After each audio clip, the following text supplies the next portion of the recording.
اگر آزاد کشمیر کو بچانا ہے، پاکستان کو بچانا ہے، تو آپ یقین کریں کہ آپ کو ایک بڑی مستحکم بنیادوں پر، مستقل بنیادوں پر ادھر کی تحریک کی مدد کی طرف دیکھنا ہوگا، ورنہ کبھی نہ کبھی ان لوگوں نے ہاتھ تو ڈالنا ہے۔ بھارت میں جو نریندر مودی صاحب کا جو جنون ہے وہ کس لیول پہ نظر آ رہا ہے آپ کو؟ کرونا کو چھوڑ کے کشمیر کے پیچھے اور کشمیر سے لے کر پاکستان کے پیچھے کیوں لگے ہوئے نظر آ رہے ہیں آپ کو یہ؟ جن صاحب، کل ایک بیان جو کہ بھارت کے آرمی چیف سے منسوب ہے وہ سرفیس ہوا، اور اس میں جو بھی زبان استعمال ہوئی اور جو بھی الفاظ استعمال ہوئے، ایک سوال جو آپ خود ایک ماشاءاللہ سینئر افسر رہ چکے ہیں پاک فوج میں، ایک آرمی چیف کو ان معروضی حالات میں کہ جو اس وقت بھارت کا اور پاکستان کو بھی کرونا کے حوالے سے سامنا ہے، اس قسم کا بیان کیا معنی رکھتا ہے؟ کس کانٹیکسٹ میں لیا جانا چاہیے اس بیان کو جو آرمی چیف بھارت کا کل جو ان سے منسوب سامنے آیا؟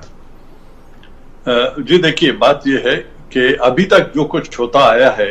اور جو نریندر مودی گورنمنٹ اس وقت ہے ہندوستان میں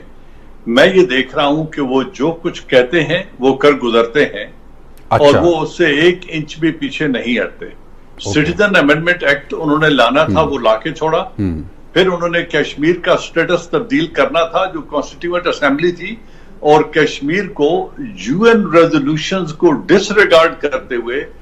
بائی لیٹرلزم کے تمام دروازے بند کرتے ہوئے انہوں نے کشمیر کو ایبزارب کرنے کا انتخابات سے پہلے کہا تھا، اور انتخابات کے بعد جب یہ حکومت برسر اقتدار آئی تو انہوں نے وہ کر دیا۔ صحیح ہے۔ جو وہ ابھی تک کہتے ہیں وہ کرتے ہیں۔ ٹھیک ہے۔ یہ کہنا کہ وہ توجہ ہٹانے کے لیے کر رہے ہیں، وہ پروپیگنڈا کر رہے ہیں، نہیں، ایسا نہیں ہے۔ میں سمجھتا ہوں کہ ان کے ہاں ایسا ڈیزائن موجود ہے، اور ان کے آرمی چیف ایکسٹینشن ہے اپنے نریندر مودی گورنمنٹ کی، اور وہ کچھ کرنا چاہ رہے ہیں جو وہ کہہ رہے ہیں۔ ایک طرف تو وہ اس گاب میں کہ پاکستان کے اوپر الزام لگا رہے ہیں کہ ہم وہاں سے در اندازی کر رہے ہیں، یہ محض الزام نہیں ہے، اس کے پیچھے وہ اپنی ڈپلائمنٹ کر رہے ہیں، اپنی فارورڈ پلاننگ کر رہے ہیں، آرٹلری کی ڈپلائمنٹ کر رہے ہیں، ایمونیشن کی ڈمپنگ کر رہے ہیں، کیونکہ جب سردیاں ختم ہو جاتی ہیں تو پہاڑی علاقوں میں کیمپیننگ سیزن شروع ہو جاتا ہے، اور یہی وہ دن ہے جب وہاں کوئی آپریشن کیے جا سکتے ہیں۔ صحیح ہے۔ تو کیونکہ یہ جو الزام وہ لگا رہے ہیں، کل DGISPR نے بڑی وضاحت سے کہا کہ نہ ہم ایسا کر رہے ہیں اور نہ ہم اس طرح کے الزام کو ایکسپٹ کرتے ہیں، بلکہ انہوں نے یہ دعوت دی کہ اگر آپ United Nations Indo Pakistan military observer group جو ہے، UNMOGIP جسے کہتے ہیں، اگر ان کو آپ بتائیں کہ کہاں سے آپ در اندازی ہو رہی ہے تو ہم ان آبزرورز کو ایکسس دیں گے کہ وہ جائیں اور ایگزامن کر لیں، لیکن ہندوستان ایسا کرنا نہیں چاہتا ہے کیونکہ ان کا ڈیزائن کچھ اور ہے۔ تو وہ چاہتے ہیں کہ جب دنیا کی تمام تر دنیا کی توجہ، بالخصوص پرماننٹ 5 جو انتہائی پاورفل ممالک ہیں، جب وہ اس وائرس کے ساتھ جنگ کر رہے ہیں، ان کے اپنے ملک میں ہزاروں میں کیجویلٹیز ہو رہی ہیں اور وہ اندر کی طرف دیکھ رہے ہیں، تو اس وقت سے وہ فائدہ اٹھائیں اور کشمیر کو ایبزارب کریں۔ اب تو وہ اس کو ایبزارب کرنا چاہتے ہیں، ڈیموگرافی کو چینج کرنا چاہتے ہیں، وہاں کی زمینوں کو انتہائی سستے داموں لیز پر دے کر وہاں بڑے کاروبار کرنا چاہتے ہیں۔ اور مجھے یہ بھی ڈر ہے کہ وہ چونکہ اسرائیل اور امریکہ اس وقت ان کے ساتھ کھڑے ہیں، ہو سکتا ہے وہ اس کشمیر میں امریکہ کو بیسز دینے کا بھی کوئی معاہدہ کر چکے ہوں، یا کوئی انڈرسٹینڈنگ دے چکے ہوں اسرائیل اور امریکہ کو بیسز دینے کی، اس لیے وہ چاہ رہے ہیں کہ کشمیر کو ایبزارب کیا جائے اور یہاں کے ڈیموگرافی کو چینج کر کے جو بڑی انویسٹمنٹس یہاں لائی جائیں اور یہاں پر اپنے بیسز بنوا دیے جائیں، تاکہ اگلا قدم جو پاکستان آزاد کشمیر ہے اس کی طرف اور گلگت بلتستان کی طرف اٹھایا جائے، اور سی پیک کو سیبوٹاج کیا جائے، جو چائنا کے ساتھ لنک ہے ہمارا گراؤنڈ لنک، اس کو کاٹ دیا جائے۔ اچھا، تو جن صاحب فتح کلامی کی معذرت، اگر مقبوضہ کشمیر میں اس نوعیت کے بیسز قائم کیے جاتے ہیں تو کیا اس کا آبجیکٹو پاکستان کے ساتھ ساتھ چائنا کو بھی اسٹرینگولیٹ کرنا ہو سکتا ہے؟ یقیناً اسی بات پہ تو اس کو انٹرنیشنل سپورٹ ملے گی، اسی بات پہ تو اس کو اسرائیل اور امریکہ کی سپورٹ ملے گی۔ وہ سب سے بڑی مارکیٹ ہے اس خطے کی، اور اس مارکیٹ کے ساتھ ساتھ چائنا کے اگینسٹ جو چائنا اور یو ایس کی آپس میں رائیولری چل رہی ہے تجارت اور معیشت کے اعتبار سے، جو بڑھتی ہوئی معاشی انفلوئنس کو روکنے کے لیے امریکہ چاہتا ہے کہ چائنا کے جو روڈ بیلٹ انیشیٹو ہے اور جو بڑھتی ہوئی انفلوئنس ہے یوریشیا کی طرف اور سینٹرل ایشیا کی طرف، اس کو روکا جائے۔ اس سلسلے میں وہ چائنا کو انڈیا کو آن بورڈ لینا چاہتا ہے، اور تبھی یہ کام ہوگا اگر وہ امریکہ کی یہ ڈیزائر پوری کریں تو اس کے خلاف نہ کوئی ریزولوشن پاس ہوگا، نہ یونائٹڈ نیشن اس کے اوپر کوئی سینکشنز لگائے گی، نہ امریکہ اس کے اوپر کوئی سینکشن لگائے گا، بلکہ دنیا کو بتانے کے لیے جس طرح ابھی ایک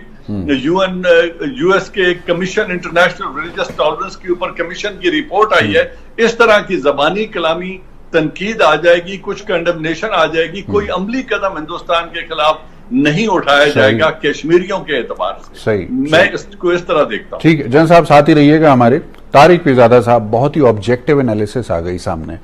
اور جو اس میں سب سے زیادہ الارمنگ پوائنٹ ہے جو مجھے لگ رہا ہے وہ یہ کہ جن صاحب کو یقین ہے، اور ظاہر ہے بیسڈ آن ٹریک ریکارڈ، کہ یہ جو کچھ کہہ رہے ہیں اس کو امپلیمنٹ کرنے کا ارادہ بھی رکھتے ہیں۔ دیکھیں، آپ کو یاد ہوگا جب ایٹمی دھماکے ہوئے تھے تو اس کے بعد کو تقریباً 20 دن کا فرق تھا ان کے اور ہمارے دھماکوں کے درمیان، تو تقریباً یہ بات ثابت تھی اس وقت کہ آزاد کشمیر پر حملہ ہونے والا ہے۔ وہاں سے تمام بیانات آ رہے تھے، تمام تیاریاں مکمل تھیں، اور یہی وجہ تھی کہ ملک میں بڑی تیزی سے مایوسی پھیلنے لگی تھی اس وقت کہ ہمارا جواب کیا ہے۔ کیونکہ اگر ہم اس وقت کو فوری طور پر دھماکے نہیں کرتے ہیں، جواب نہیں دیتے ہیں، ترکی بترکی اقدامات نہیں کرتے ہیں اور ایٹمی طاقت ہونے کا مظاہرہ نہیں کرتے ہیں، تو پھر تو معاملات گڑبڑ میں ہیں۔ اور وہاں سے براہ راست اب یہ بیانات آ رہے تھے وزیر داخلہ، ان کے وزیر اعظم، سب لوگوں کے کہ بس اب آزاد کشمیر جو ہے ہماری اگلی منزل ہے۔ اچھا، میں آج بھی اے بی پی ٹیلی ویژن پہ 4:30 بجے پروگرام کر کے آیا ہوں، یہی گفتگو ہو رہی ہے۔ وہ چونکہ ان کے 8 لوگ مارے گئے ہیں فوجی، جن میں ایک کرنل بھی کوئی شامل ہے، تو وہ اس کو دہشت گردی وغیرہ جو ان کی زبان ہے وہ استعمال کر رہے تھے، تو وہ ان کا لہجہ، ان میں ایک جنرل صاحب بھی تھے، وہ ان کا سارا فوکس یہی تھا کہ وقت آ گیا کہ ہم آزاد کشمیر کی طرف اپنا رخ کریں اور پاکستان کو سبق سکھائیں۔ تو وہ جو ہندوستان مودی کی پالیسی ہے اس میں کوئی تضاد نہیں ہے، اچھا، جو پاکستان کے لوگوں کو سمجھنا چاہیے۔ یاد ہوگا ہم نے ایک پروگرام کیا تھا تو اس میں آپ نے مجھ سے کیلکولیشن پوچھی تھی کہ کیا انڈیا کی کوئی کیلکولیشن کیسی رہی ہے، تو میں نے کہا کہ ان کی کیلکولیشن تو اب تک بالکل درست رہی ہے کہ ہماری طرف سے کوئی، پاکستان کی حکومت کی طرف سے میں کہہ رہا ہوں، کوئی بڑا رد عمل نہیں آئے گا، اور وہ اس کو لے کر چلتے رہیں گے، اور 1 سال گزر جائے گا اور کئی سال گزر جائیں گے، تقریباً اب مطلب وہ یہ سمجھ رہے ہیں کہ پاکستان کی حکومت اپنی ڈومیسٹک پالیٹکس میں بہت بری 2 باتیں ہم جلدی سے کر لیتے ہیں چونکہ وقت کم ہے۔ جی ضرور۔ ایک تو یہ ہے کہ ان کا اندازہ یہ ہے ابھی بھی کہ پاکستان کی حکومت کسی بڑے اقدام کی طرف نہیں جائے گی اگر ہم نے کوئی کارروائی کی۔ وہ یہ ہے کہ آپ میں یا تو صلاحیت کی کمی ہے، یا یہ ہے کہ قوت ارادی کی کمی ہے، یا آپ کی پالیسی یہ ہے، اور یا یہ ہے کہ ہمیں ایک بڑی قوت تسلیم کر لیا گیا ہے۔ یہ کئی نتائج ہیں جو، چنانچہ یہ بالکل درست ہے بات، میں جنرل صاحب سے اختلاف نہیں کرتا، اور میرا ہمیشہ کا یہ تجزیہ ہے کہ وقت کی بات ہے، اگر ہم نے تحریک آزادی کشمیر کی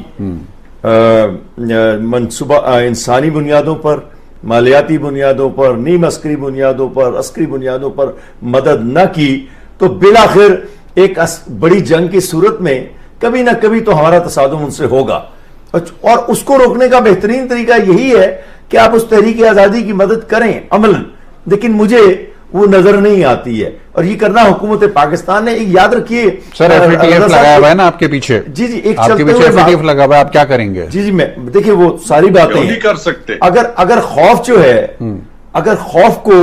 پالیسی کی بنیاد بنا لیا جائے، خاص طور پر خارجہ پالیسی کی اور عسکری پالیسی کی بنیاد پر، تو پھر دنیا میں ویتنامیوں کو کبھی جنگ نہیں لڑنی چاہیے تھی، شمالی کوریا کو کبھی جنگ نہیں لڑنی چاہیے تھی، کسی اور ملک کو بھی نہیں لڑنی چاہیے، نہ کبھی ماضی میں لڑنا چاہیے تھا۔ آپ نے نقصان تو اٹھانا ہوتا ہے، جنگ فوائد کے اعتبار سے جو مادی فوائد ہیں، مطلب آپ نہیں بھی لڑنا چاہیں گے تو مسلط ہو جائے گی، آپ مسلط تو ہوگی نا، تو یہی تو اس کی پالیسی ہے، تو اس کو ذرا سا ذہن میں رکھنے کی ضرورت ہے۔ باقی یہ ہے کہ اگر آپ یہ کہتے ہیں کہ دیکھیں اب یہ 72 سال گزر گئے ہیں، یہ بھی ایک نقطہ نظر ہے نا، تو ان کا بھی تو یہی نقطہ نظر ہے کہ 72 سال گزر گئے ہیں، ہم نے اس کو اپنے ملک میں شامل کر لیا ہے، قانوناً بھی اور زمین کے قطع زمین کے طور پر بھی۔ باقی 1 کروڑ انسانوں کی جو آبادی ہے اس کا تناسب تبدیل کرنا اب 20ویں صدی بہت بڑی تجربہ گاہ ہے، اس میں بے شمار قوموں نے کام کیا ہے، میں نام نہیں لیتا، کچھ اس میں ہمارے دوست بھی ہو سکتے ہیں اور دوسرے لوگ بھی۔ تو پاکستان کے لیے یہ پیغام ہے، اگر آزاد کشمیر کو بچانا ہے، پاکستان کو بچانا ہے، تو آپ یقین کریں کہ آپ کو ایک بڑی مستحکم بنیادوں پر، مستقل بنیادوں پر ادھر کی تحریک کی مدد کی طرف دیکھنا ہوگا، ورنہ کبھی نہ کبھی ان لوگوں نے ہاتھ تو ڈالنا ہے۔